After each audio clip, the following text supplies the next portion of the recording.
Assalamualaikum warahmatullahi wabarakatuh. Saya mengucapkan terima kasih kepada siswa-siswa yang baru, siswa-siswa sekalian, bahwa saya di sini akan menerangkan masalah Undang-Undang Lalu Lintas Nomor 22 Tahun 2009 tentang lalu lintas dan angkutan jalan. Sebelum itu, kita akan perkenalan lebih dahulu karena ada pepatah tak kenal maka tak sayang. Nama saya Muhammad Akang Effendi. Jabatan saya Kanit Tigasa Polres Banjar. Saya sehari-hari bertugas di kantor Kepolisian Negara Republik Indonesia, terutama di Polres Banjar. Saya tinggal di sini di daerah Sukarame, tepatnya di Perum Sabergensi. Saya rasa perkenalan itu cukup dan sekarang kita lanjut ke materi. Saya akan menerangkan bagaimana dan tujuannya untuk apa Undang-Undang Lalu Lintas itu dibentuk. Undang-Undang Lalu Lintas dibentuk dengan tujuan yang pertama, yaitu satu, terbentuknya lalu lintas yang aman, lancar, tertib, dan selamat sampai tujuan. Sehingga dapat bersejajar dengan angkutan moda angkutan lain dan dapat memajukan perekonomian negara. Itu yang pertama. Yang kedua, terwujudnya etika berlalu lintas. Dan yang ketiga, terwujudnya kepastian hukum atau penegakan hukum bagi masyarakat. Yang pertama, yaitu terwujudnya Undang-Undang Lalu Lintas yang lancar, aman, selamat sampai tujuan. Untuk mewujudkan itu, pemerintah itu membuat aturan.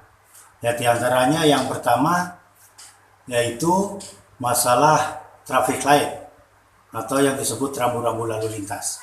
Ya, yang kedua pengaturan lalu lintas. Ya, yaitu dengan dibentuknya 12 gerakan pengaturan lalu lintas. Dan juga ada marka jalan, ada traffic light, ada paku jalan, kemudian ada juga guardrail. Nah, yang pertama kita akan membahas masalah rambu-rambu lalu lintas.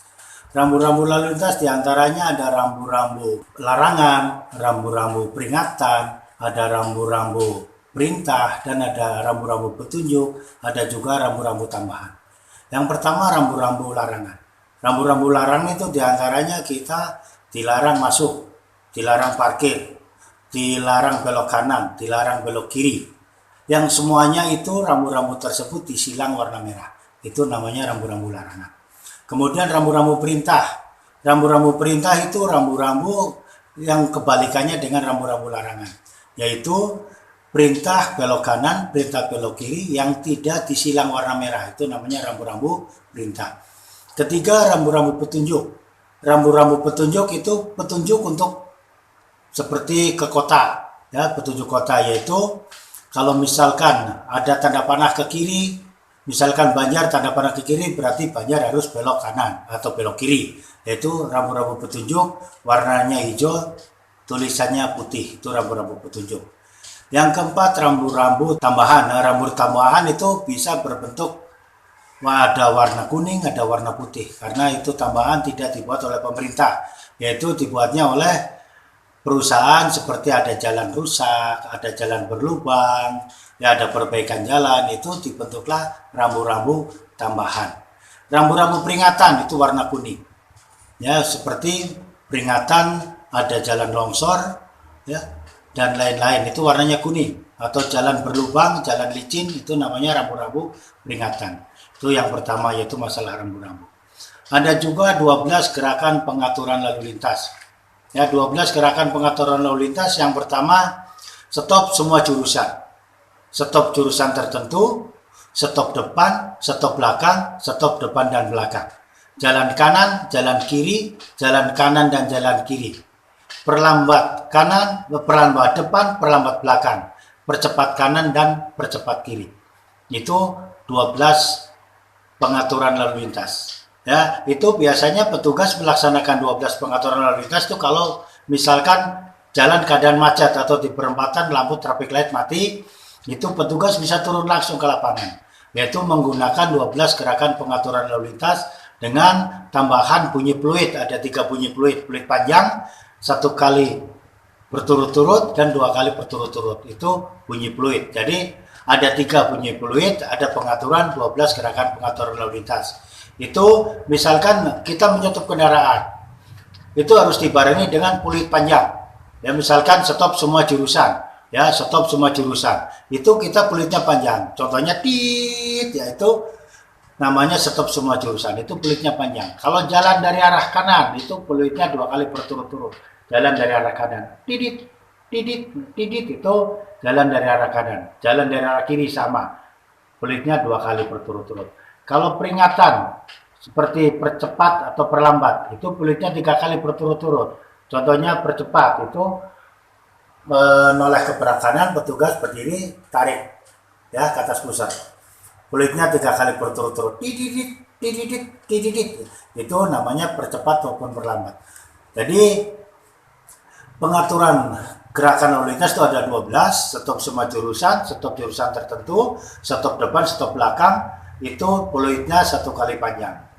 Kemudian perintah jalan kanan, jalan kiri, jalan kanan dan jalan kiri, peluitnya 2 kali berturut-turut. Ya, untuk peringatan percepat kanan, percepat kiri, perlambat depan, perlambat belakang, peluitnya 3 kali berturut-turut. Ya, itu 12 gerakan pengaturan lalu lintas. Kemudian ada juga aturan-aturan yang lain, ada juga traffic light. Ya, traffic light, ada traffic light 3 warna, ada traffic light 2 warna. Traffic light 3 warna itu contohnya di perempatan, lampu merah itu merah, kuning, hijau. Itu ada fungsinya masing-masing. Merah untuk berhenti, hijau untuk jalan, kuning hati-hati atau peringatan mau jalan atau mau berhenti, itu warna kuning. Itu 3 warna. Ada 2 warna, ya, trafik 2 warna, yaitu warna kuning. Itu pergantian kuning, itu tanda kita hati-hati. Contohnya di penyeberangan, yaitu ada trafik light 2 warna, yaitu namanya traffic light. Dan ada juga guardrail, pembatas jalan. Contohnya kalau jalan itu ada tebing, berarti itu harus ada guardrail. Minimal untuk menahan kalau kendaraan itu blong, tidak langsung jatuh ke jurang. Kemudian ada paku jalan. Paku jalan itu biasanya ada di tengah jalan, di marka jalan. Ya, itu kalau malam hari itu memantulkan cahaya dari pantulan cahaya kendaraan. Itu tujuannya supaya kendaraan pengemudi tersebut bisa melihat jalan, yaitu tengah-tengah jalan atau biasa di pinggir jalan, tepi jalan, supaya kelihatan tidak langsung tekor ke jalan. Nah, itu namanya paku jalan. Ya, itu aturan-aturan yang dibuat oleh pemerintah, ya, supaya masyarakat bisa mematuhi, dan insya Allah peraturan itu kalau kita patuhi insya Allah akan selamat sampai tujuan. Ya, kemudian yang kedua, etika berlalu lintas. Terwujudnya etika berlalu lintas. Untuk terwujudnya etika berlalu lintas, masyarakat di situ dituntut untuk mematuhi aturan-aturan tersebut. Ya, contohnya etika berlalu lintas itu ada tidak menggunakan knalpot bising, ya, tidak zigzag di jalan, yaitu etika berlalu lintas. Ya, kemudian menghormati pejalan yang lain, itu juga etika berlalu lintas. Contohnya knalpot. Kalau kita knalpotnya bising, itu akan mengganggu kenyamanan pengendara yang lain. Berarti etika berlalu lintasnya tidak dilaksanakan di situ. Kemudian kita zigzag. Ya, kita naik kendaraan bermotor zigzag, itu juga tidak mempunyai etika berlalu lintas karena mengganggu kenyamanan pengendara yang lain. Begitu juga pagar belakang, kalau dilepas, kalau musim hujan itu akan membawa air dari ban, itu akan nyepret ke orang lain. Ya, itu juga sama, etika berlalu lintas di situ tidak ada etikanya. Ya, kemudian kita mengemudikan kendaraan motor dalam keadaan mabok, yang minum minuman keras, yaitu sama, tidak ada etika berlalu lintas karena kita berpengendara dilarang kita menggunakan obat-obatan atau minum-minuman. Tidak diperbolehkan mengendarai kendaraan sepeda motor dalam keadaan mabuk. Ya, karena itu akan membahayakan buat diri kita sendiri maupun akan membahayakan orang lain. Jadi tidak boleh mengemudikan kendaraan bermotor dalam keadaan mabuk. Yaitu etika berlalu lintas. Jadi etika itu bukan hanya di luar aja, berlalu lintas juga kita harus punya etika. Karena kita harus saling menghormati, saling menghargai orang lain, terutama di jalanan. Ya, itu yang kedua. Yang ketiga, terwujudnya kepastian hukum atau penegakan hukum bagi masyarakat. Ya, itu udah jelas. Kita di lapangan itu jelas kita harus ada penegakan hukum. Ya, jadi masyarakat di jalan tidak semena-mena. Ya, untuk penegakan hukum tersendiri itu ada bertahap, ada bermacam-macam di situ. Ada penegakan hukum di lapangan, ada juga penegakan hukum di administrasi kendaraan. Contohnya ya yang pertama administrasi kendaraan. Itu kita kalau kendaraan tersebut bisa dioperasionalkan di jalan itu setelah keluar STNK. Itu baru bisa dioperasionalkan. Kadang di sini masyarakat bertanya, Pak, itu kan motor sendiri, beli uang sendiri, ya. Misalkan jual tanah pun tanah sendiri, orang tua ngajuk bank ngajuk sendiri. Kenapa Bapak harus repot-repot? Ya, di situ kita namanya kendaraan bermotor itu ada administrasinya. Di antaranya kita harus keluar STNK terlebih dahulu, baru kita bisa dioperasionalkan di jalan. Ya kadang ada Pak, ini kan ada surat jalan. Kalau surat jalan itu digunakan itu dari dealer sampai ke rumah, bukan dari untuk sehari-hari di lapangan. Ya, jadi hanya digunakan dari pabrikan ke dealer, dari dealer ke rumah. Itu namanya STCK, surat tanda coba kendaraan bermotor. Itu tidak bisa digunakan di lapangan untuk sehari-hari. Ya, hanya digunakan untuk dari pabrikan sampai ke dealer atau sampai ke rumah. Ya, kalau kendaraan yang dioperasionalkan di jalan itu setelah memiliki STNK, setelah dikeluarkannya STNK, yaitu bukti penegakan hukum administrasi. Ya, kemudian ada penegakan hukum juga kita di jalan harus memiliki SIM, itu juga penegakan hukum administrasi. Ya, kita bisa mengemudikan kendaraan bermotor itu setelah dilengkapi dengan SIM atau surat izin mengemudi. Ya, SIM, surat izin mengemudi. Nah, jadi SIM itu artinya apa? Kita harus tahu arti daripada SIM.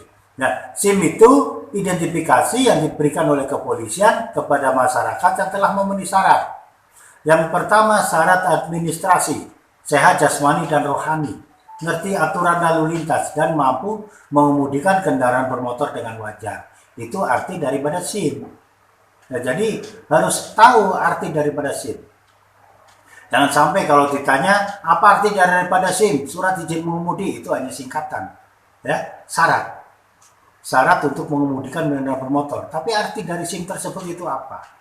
Ya, SIM itu artinya identifikasi yang diberikan oleh kepolisian kepada seseorang yang telah memenuhi syarat. Yaitu yang pertama syarat administrasi, sehat jasmani dan rohani, ngerti aturan-aturan lalu lintas dan mampu mengemudikan kendaraan bermotor dengan wajar. Itu arti daripada SIM. Ya. Administrasi berarti kita harus punya KTP terlebih dahulu. Umurnya berapa tahun? Umur berapa tahun? KTP 17 tahun. Berarti kita minimal memiliki SIM setelah umur 17 tahun. Sebelum umur 17 tahun itu tidak boleh. Walaupun banyak pertanyaan dari orang tua, Pak, ini anak saya udah mahir menggunakan bermotor, mengemudikan bermotor, itu udah mahir, bisa membawa dari rumah sampai sekolah. Itu secara kasat mata, tapi secara aturan kita tidak diperbolehkan mengemudikan dari bermotor, apalagi masih di bawah umur. Ya, itu secara aturan. Ya, walaupun orang tua di sini banyak yang keberatan, Pak, saya jauh, anak saya jauh untuk sekolah, harus menggunakan transportasi, harus mengemudikan dengan motor sendiri, karena kita nggak ada waktu. Kebanyakan orang tua berasal ke sana. Tapi kita sayang kepada anak itu harus tahu sayangnya di bidang apa. Kalau kita masih di bawah umur dikasih SIM, berarti kita tidak sayang kepada anak. Karena apa? Kalau celaka tetap aja orang tua ikut kena, ikut ke bawah-bawah, berarti tidak sayang itu ya. Itu kita secara administrasi. Ya, kemudian harus sehat jasmani dan rohani. Ya, kita memiliki SIM harus sehat jasmaninya terlebih dahulu, kemudian rohaninya juga harus sehat. Makanya di situ ada surat keterangan dari dokter. Ya, bukannya polisi mempersulit. Tapi kebanyakan masyarakat, Pak, ini polisi mempersulit, harus begini, harus begini, itu enggak. Tapi memang aturannya harus begitu. Karena akan menyangkut nyawa kalau kita di jalan. Makanya harus sehat jasmani. Ya, kalau kita buta warna, mengemudikan kendaraan bermotor, itu akan susah. Misalkan ada traffic light atau lampu merah. Kita nanti akan kebingungan di sana warna apa, sedang putih atau sedang hijau atau merah atau kuning, kita tidak bisa membedakan. Ya, karena kita buta warna, itu tidak bisa memiliki SIM kalau kita ada buta warna. Kemudian jasmani kita harus sehat, rohani kita harus sehat. Ya, kalau kita orang stres, orang gila, kasih SIM, itu akan berbahaya. Makanya harus sehat jasmani dan rohani. Kemudian ngerti aturan-aturan lalu lintas. Dibuktikan dengan uji teori maupun uji praktek.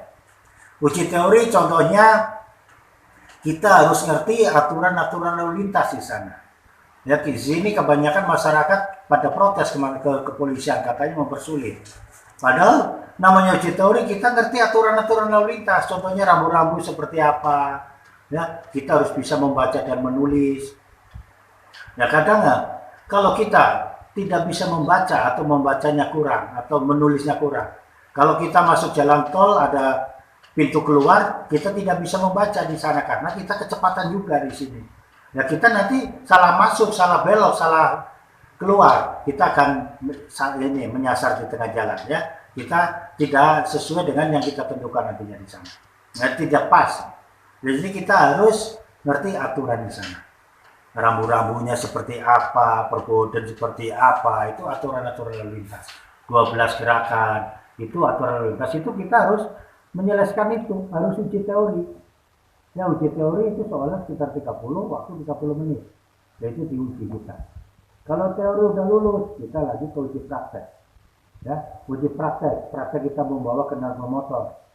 Dan nanti di sana ada jebakan-jebakan buat kita.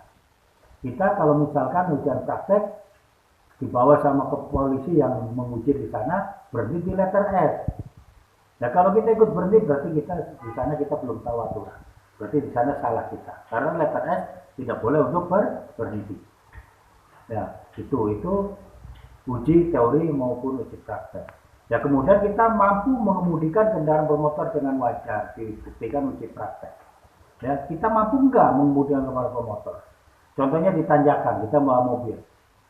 Ya, pas begitu maju, kita mundur atau langsung maju. Kalau masih mundur, berarti kita belum lulus uji prakteknya. Ya karena apa? Kalau mundur di belakangnya udah ngantri, berarti kita harus kemahiran di sana. Mampu nggak kita mengemudi bermotor dengan wajar? Ya kalau itu mundur dulu berarti nggak mau. Kalau langsung maju berarti kita udah bisa mampu mengemudikan motor dengan wajar. Atau kalau sepeda motor biasanya diuji siksa. Ya, bikin angka 8 atau siksa itu uji sepeda motor. Ya, jadi SIM itu mampu memudikan kendaraan motor dengan wajar, itu syarat yang ketiga. Ya, itu penegakan hukum bagi masyarakat di bidang administrasi. Kemudian di bidang pelanggaran-pelanggaran lalu lintas, diantaranya kita melanggar aturan-aturan di lapangan seperti berhenti di tempat larangan parkir. Ya, atau tidak menggunakan helm, ya, atau kendaraan tersebut tidak dilengkapi dengan spion atau plat nomor, itu pelanggaran-pelanggaran di lapangan. Ya, karena kita mengemudikan bermotor harus lengkap, baik persyaratan perorangan maupun kendaraan. Ya, kalau perorangan dari mulai atas kita harus menggunakan helm, ya, harus menggunakan helm. Helm itu fungsi helm yaitu untuk melindungi kepala dari benturan. Ya karena kepala kita itu ada otak kecil. Otak kecil kalau benturan sedikit aja kita bisa mengakibatkan hilangnya ingatan kita atau disebutnya amnesia. Ya, jadi otak kecil kita ada di belakang kepala kita, itu kalau kita kena benturan bisa mengakibatkan kita geger otak atau kena amnesia.